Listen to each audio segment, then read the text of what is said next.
अस्सलाम वालेकुम दोस्तों, मैं हूं माजिद मलिक और डिस्कवर द वर्ल्ड में आप सबको खुशामदीद। नाज़रीन गिरामी, हमारी पाक फौज में कुछ जवान और सिपह सालार ऐसे गुजरे हैं जिनका नाम सुनते ही बहादुरी और दलेरी की दास्तानें सामने आने लगती हैं। इन्हीं में से एक नाम जनरल राहील शरीफ का भी है, जिनकी पूरी जिंदगी शुजाअत और जुर्रतमंदी के अनगिनत वाकयात पर मुश्तमिल है। आज की इस वीडियो में हम इसी सिपह सालार की जिंदगी के चंद ऐसे खुफिया और चौंका देने वाले हकायक आपको बताएंगे कि आप भी हैरान रह जाएंगे। और इसके साथ साथ ये भी बताएंगे कि जब जनरल राहील शरीफ काम से थक जाते थे तो इनकी अहलिया कौन सी तस्वीर इनके सामने रखती थी जिससे वो दोबारा उसी जज्बे से काम में लग जाते थे। नाज़रीन गिरामी, राहील शरीफ 16 जून 1956 को क्वेटा के एक मुमताज फौजी घराने में पैदा हुए। इनके वालिद का नाम मेजर मोहम्मद शरीफ है और इनके बड़े भाई मेजर शब्बीर शरीफ 1971 की पाक भारत जंग में शहीद हुए और इन्हें निशाने हैदर मिला। जनरल राहील शरीफ 3 भाइयों और 2 बहनों में सबसे छोटे हैं, जबकि इनके दूसरे भाई मुमताज शरीफ फौज में कैप्टन भी रह चुके हैं। जनरल राहील शरीफ मेजर राजा अजीज भट्टी, जिन्होंने 1965 की भारत पाकिस्तान जंग में शहीद होकर निशाने हैदर वसूल किया, के भांजे हैं। वो गवर्नमेंट कॉलेज लाहौर से तालीम मुकम्मल करने के बाद पाकिस्तान मिलिट्री एकेडमी में दाखिल हुए और 1976 में ग्रेजुएशन के बाद इन्होंने फ्रंटियर फोर्स रेजिमेंट की 6th बटालियन में कमीशन हासिल किया।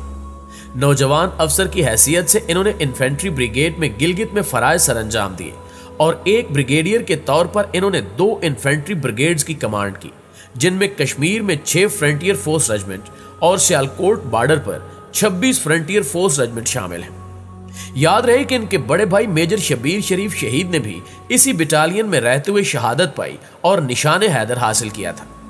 इसके अलावा जनरल राहील शरीफ ने पाकिस्तान मिलिट्री एकेडमी में एजुडेंट की हैसियत से भी खिदमात अंजाम दी, जबकि जर्मनी से इन्होंने कंपनी कमांड कोर्स किया और मोतबर इदारे school of infantry and tactics में इंस्ट्रक्टर के तौर पर फराइज अंजाम दिए।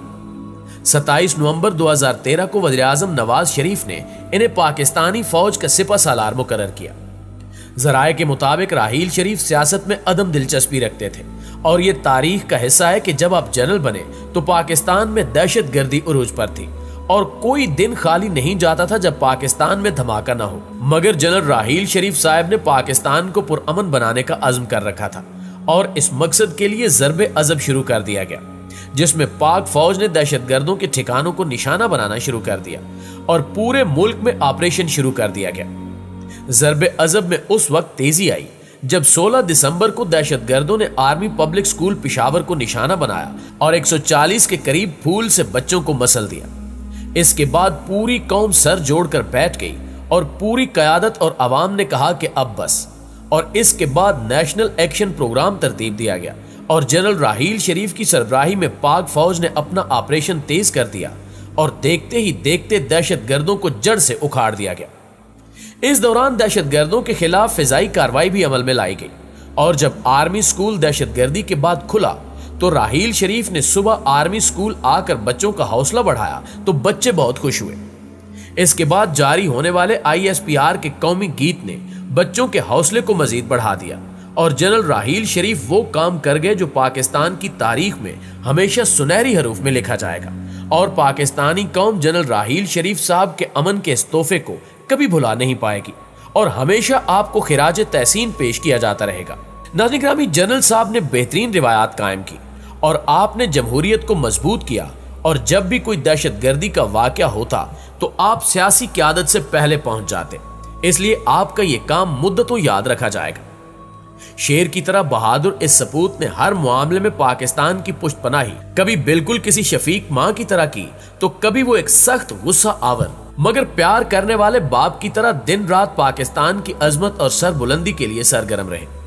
जनरल राहील शरीफ की बहादुरी का एक किस्सा सुनाते हुए पाकिस्तान के मारूफ कालम निगार ज़िया शाहिद कहते हैं कि राहील शरीफ 1981 में गिलगित में, उस वक्त रावलपिंडी से गिलगित का बस का सफर 24 घंटों से जायद पर मुहित था, लिहाजा मौसमी हालात की वजह से जब PIA के फोकर तैयारों की आमदोरफ्त बंद होती तो फिर फौजी अफसर किसी आते जाते हेलीकॉप्टर का इंतजार करते।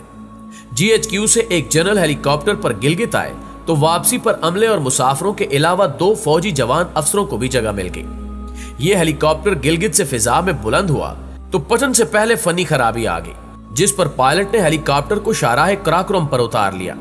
हेलीकॉप्टर का दरवाजा खुलते ही सबने छलांगे लगा दी और भागने को तरजीह दी, लेकिन अकबी नशिस्त पर 2 जवानों में से एक ने बाहर निकलकर महफूज मकाम पर जाने का इरादा ही किया था कि साथ मौजूद मजबूत काठी के अफसर ने बाजू पकड़ लिया और पंजाबी में कहा कि लाले कित्थे नाच रहे हैं, जिस पर जूनियर अफसर ने जवाब दिया कि कॉकपिट में धुआं भर रहा है जो किसी भी वक्त आग का बायस बन सकता है। सीनियर फौजी अफसर बोला कि अमले नु छड़ के किस तरह जावांगे, जिस पर जूनियर अफसर भी शर्मसार हुआ। कुछ फासले पर मौजूद जनरल साहब और दीगर मुसाफिर शोर मचा रहे थे कि जल्दी बाहर निकले, लेकिन हेलीकॉप्टर में मौजूद अफसर टस से मस ना हुआ और अमले के साथ अंदर ही रहा। इस दौरान हेलीकॉप्टर के वायरलेस सीट की एंटीना तार के शोला पकड़ने से उठने वाला धुआं मुतबादिल निजाम के फाल होते ही बुझ गया और हेलीकॉप्टर दोबारा सफर के लिए तैयार हो गया। उस सीनियर नौजवान अफसर का नाम जिन्होंने बाहर निकलने से इनकार कर दिया था राहील शरीफ था। नाजरीन, यकीनन इस वाक़े से आपको जनरल राहील शरीफ की बहादुरी का अंदाजा हो गया होगा, लेकिन यह सिर्फ एक वाक़या है। ऐसे कई वाक़यात राहील साहब की जिंदगी का हिस्सा हैं। कहा जाता है कि कायदे आजम के फरमुदात जिनमें से एक काम काम और बस काम है, कायद का यही फरमान इनकी जिंदगी का महवर है। इन्होंने अपने काज के लिए दिन रात एक कर दिया, यहां तक कि इनकी अहलिया इनके काज के लिए इन्हीं की तरह कमिटेड थी। अपने ऑफिस में जनरल राहील अमूमन रात गए तक काम करते थे, लिहाजा इनके ऑफिस में लेट होने पर इनकी अहलिया इनके लिए खाना घर से लेकर जाती थी। जब वो इनके अंदर थकावट के आसार महसूस करती तो इनके टेबल की दराज से एपीएस के शहीद तालिब इल्मों की तस्वीर निकालकर सामने रख देती, जिससे जनरल राहील के दहशतगर्दों के खात्मे के अज़्म को नया वलवला मिलता था। नाज़रीन ग्रामी, जनरल राहील शरीफ का इनके भाई से मवाजना किया जाए तो इनका चेहरा शब्बीर शरीफ से मुशाबहत रखता है, लेकिन रंगों और तबीयत में इख्तिलाफ है। शब्बीर का रंग सांवला था, लेकिन राहील शरीफ का चेहरा गंदुमी है। शब्बीर की तबीयत में जारियत थी, बेचैनी, इज़्तिराब, कह फलक शगाफ होते थे, जबकि राहील ठहरी ठहरी तबीयत के मालिक हैं। मेजर शब्बीर जनरल राहील से 15 बरस बड़े थे और शब्बीर ने ही गैर महसूस तरीके से इन्हें सख्त जान बनने की तरबियत दी। यहां तक कि राहील 2 मरतबा 2-2 महीने के लिए पाकिस्तान मिलिट्री एकेडमी में भाई के पास आकर ठहरे। इस दौरान मेजर शब्बीर इन्हें साथ लेकर 11-11 मील पैदल चला करते, जबकि एक दफा कागान गए तो वहां से नारान तक पैदल ही गए। यही वो वक्त था जब दूसरे कैडेट्स की चाको चौबंद जिंदगी को करीब से देखने का मौका मिला, तो इनमें खुद ही फौज में आने का इश्तियाक पैदा हो गया। शब्बीर शरीफ राहील के लिए एक घने दरख्त की तरह थे, जिसके साए में धूप की तपिश महसूस होती थी और ना ही सफर की कुल्फत। इनकी सोबत में यूं महसूस होता था जैसे जिंदगी में कोई दुख आ ही नहीं सकता, लेकिन शब्बीर का नुक्ता नजर मुख्तलिफ था।